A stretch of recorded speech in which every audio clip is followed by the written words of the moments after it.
Cordial saludo. Mi nombre es Miguel Ángel Grandes Amado, mi compañera Zuli Lorena Tavera Ariza.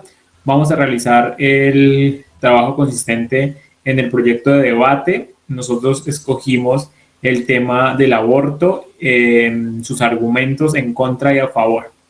El suscrito les va a dar los argumentos en contra del aborto y mi compañera Lorena les va a dar los argumentos a favor del aborto. Este trabajo se presenta para la materia de hermenéutica jurídica para la tecnología en gestión judicial y criminalística de la Universidad Industrial de Santander. Bueno, tenemos que empezar por poner que el aborto es la práctica de, sí, digámoslo así, de matar a una persona, porque es una persona lo que hay dentro del cuerpo de una mujer que está en cinta o que está en embarazo. Debemos tener en cuenta que es que el aborto no es simplemente el hecho de que, ay, no abortemos, que ya la corte lo dijo y se puede hacer. No, el aborto tiene unos efectos no simplemente en el cuerpo, para la salud mental de la madre, una cosa abrupta a nivel racional, a largo plazo van a ser unas consecuencias bárbaras las que va a haber a salud mental de esa madre que decidió abortar a su hijo. O sea, no entiendo cómo se puede concebir esta práctica. Bueno, voy a empezar por debatir los dos primeros argumentos de mi compañero y luego le voy a hacer la invitación con un tercer argumento. Entonces, empezando, Miguel propone como primer argumento que se está matando un ser sintiente y pensante, ¿cierto? Varios estudios biológicos y fisiológicos realizados, voy a citar dos. Uno es uno de la Universidad Javeriana en 2012 y el otro es uno de la Universidad Nacional en 2016, a raíz de toda la temática de la despenalización del aborto. Dice que en las primeras semanas no es un ser sintiente aún, si bien es cierto es un ser vivo, no es un ser sintiente.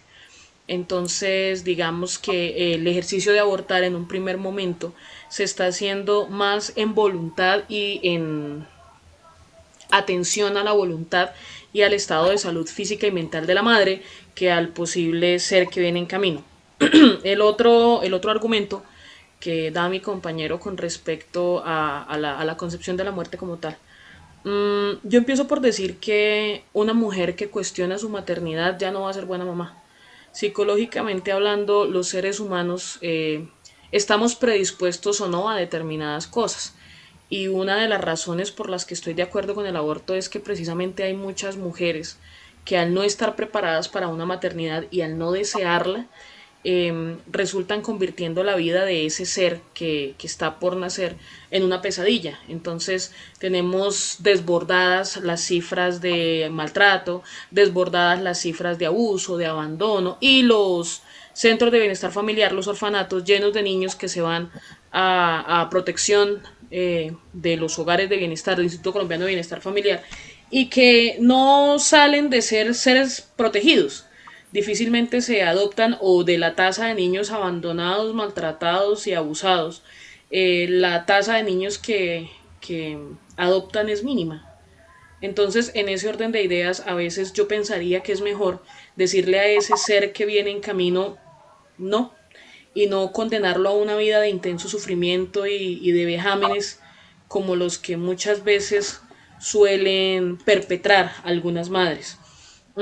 Para el siguiente argumento, invito a mi compañero a que lo tenga un poquito en cuenta. No basta con nacer.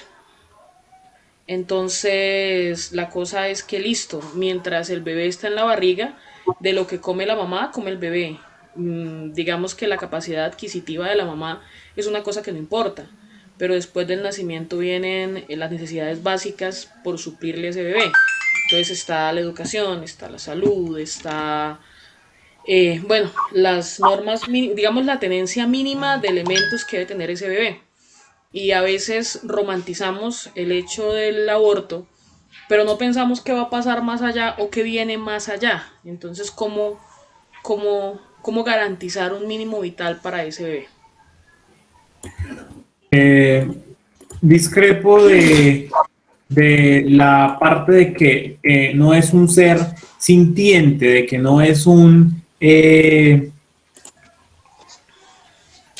¿cómo decirlo? Que no siente dolor.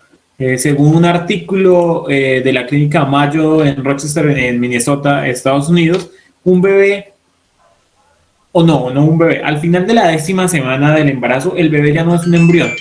Sí, entonces ya se considera que está en desarrollo y en ese momento los nervios que se desplazan a través de todo el cuerpo ya empiezan a sentir. O sea, tenemos que dejar ese precedente de que no es un ser sintiente. Claro, es un ser sintiente, porque ya empieza a sentir, ya los nervios se empiezan a desarrollar y por eso justamente es que debemos reconsiderar la práctica abortiva. Si bien es respetable el apartado constitucional que tiene el máximo órgano constitucional de Colombia, como es la Corte, discrepo un poquito de la decisión, respetando obviamente las decisiones judiciales que allí se toman, pues al ser altos, después de varios análisis jurisprudenciales, pues es que llegaron a su decisión.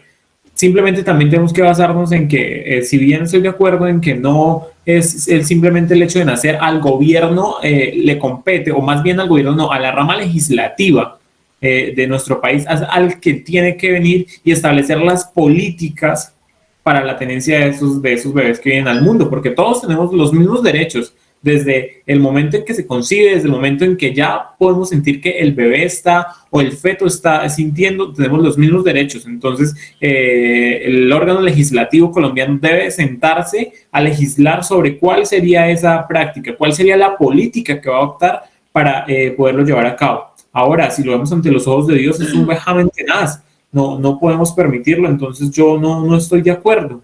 Me parece que es una práctica que, como le digo, si bien respeto la jurisprudencia de la Corte, no me parece para nada la decisión que tomar. Una cosa muy importante, y lo acaba de señalar mi compañero, es el componente moral y ético. En todas las culturas, todas las religiones y en todos los preceptos morales se considera el aborto como un desagravio a Dios y como un desagravio a la construcción moral y a la construcción religiosa que todos tenemos dentro. Y es complicado, o sea, socialmente es bastante complejo, eh, digamos, contemplar, porque sí es cierto que estamos asesinando, o sea, yo eso no lo desconozco y en ningún momento lo debato porque sí es cierto que es un asesinato. ¿Mm? Sin embargo, pienso, y ya con esto yo cierro mi intervención, eh, por último quisiera decir, yo soy mamá, yo soy mamá de una niña de 13 años y cuando supe que estaba embarazada, el aborto en la ciudad en la que yo vivía era muy sencillo. La consecución de abortivos, las clínicas y demás. Y yo nunca pensé en abortar, jamás, pese a que pues a mí se me transformó la vida de muchas maneras y sí fue un conflicto en mi casa muy fuerte mi embarazo, pues aquí estamos, ¿no? Pero finalmente yo pienso que si uno no está de acuerdo con el aborto, no aborta. Sí, y ese es como mi parecer al final. Yo no abortaría, pero no puedo satanizar a una mujer que lo haga, por varias razones. La primera es que no sé qué estado psicológico, emocional y digamos sentimental tiene encima y de qué manera vaya a asumir la maternidad de una nueva criatura. Y yo sigo insistiendo que a veces decirle no es mucho mejor que traerlo a sufrir. La segunda, porque finalmente con nacer no basta y si yo no estoy en la capacidad de al menos garantizar las necesidades básicas de un bebé, es muy criminal y muy canalla de mi parte traerlo. Y la tercera, porque insisto, una mujer que pone en duda su maternidad ya no va a ser buena mamá. Entonces, a veces más que pensar en las limitaciones de mi propio cuerpo, en por qué no me cuidé, en por qué, bueno, lo que sea, es de pronto ver las condiciones en las que viene ese bebé. Y yo lo vería más que todo por ahí, porque el derecho a la vida debería tener un, y ya que mi compañero cita la legislación, debe tener un inciso importante, y es que una cosa es el derecho a la vida y otra debería ser el derecho a la vida digna. Y la dignidad debería ser un derecho que lleve conexidad con el derecho a la vida sí o sí, porque es que estamos viendo casos de personas que nacen a sufrir y toda esa cadena de sufrimientos los lleva a ser luego personas que perpetúen el sufrimiento de otros. Entonces, personas que delinquen, personas que hacen daño, personas que sí. Entonces, mi opinión es, yo no abortaría, pero respeto completamente el aborto. Como lo dije, bueno, yo no estoy de acuerdo. Pienso que si bien es cierto, todos tenemos los mismos derechos y como lo nombré anteriormente, entiendo los puntos de vista, compañera. Pienso que, claro, simplemente no es el hecho de vivir y solo traer niños al mundo y no, obviamente respeto lo de la buena vida, porque obviamente tiene que haber un sistema de educación, un sistema de salud que garantice, y es lo que pienso que el órgano legislativo de nuestro país tiene que empezar a ver cómo lo aprueba, cómo hace esa política que necesitamos. Entonces, ese es mi punto. De esta manera damos por terminado nuestro debate con los puntos de vista y la construcción de la investigación que llevamos a cabo con respecto al aborto. Gracias, profe, por el tiempo y que tenga buena noche. Gracias, compañero. Muchas gracias. Hasta luego. Hasta luego.